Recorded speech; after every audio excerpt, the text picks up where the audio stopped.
Is someone born evil, or do they become evil because of circumstance? Where you've got gold, you've got greed, you've got murder, you've got evil, you've got wanting, you've got lust. You've got all the 7 deadly sins. The macabre stories that spread around the town. One fellow in the bar asked for 2 beers, like Pitman and Walsh, no heads on them. But yeah, I can imagine him celebrating a couple of old gold squad detectives down a mine shaft, with a few smiles at the old brothels, I imagine. Walsh had a sense, and he made mention to Condon that he felt that his end was near, if you like. And you know, the next day he was murdered. One of the things that I will always keep in my mind is why Walsh didn't carry a gun. We do think maybe if he had it on his possession, he could have used it, maybe help save his life. The most consistent story is that they were dismembered here, remembering it's very difficult to cut up a human body. I had a Red Indian shaman came here one day, and he said that there was evidence of spirits here. Well, the Cornwall Hotel talks.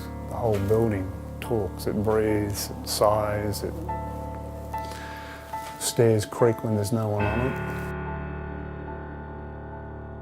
There's no honour amongst thieves, and they'll all give each other up. You don't dob in your mates, you know, whatever happens, you don't dob in your mates. Justice is swift if you're killing detectives in the goldfields.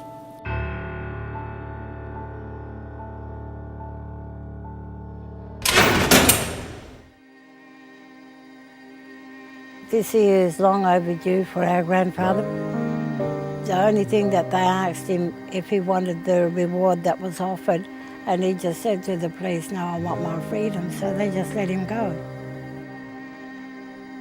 At the time, it was sensational. It filled every paper. The courtrooms were packed, and it was. You're looking at a place like Western Australia in 1926. These things just didn't happen.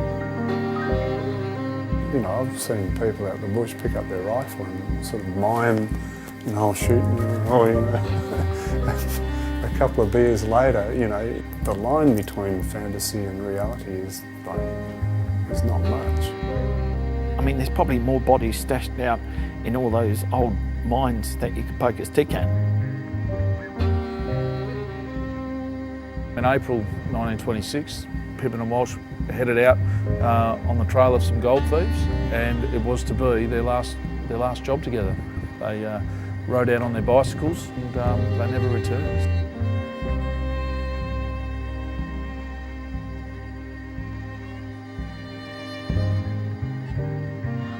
Here on the goldfield, people will shove a gun in your face. You know, whether the gun's loaded or not, that's the gamble.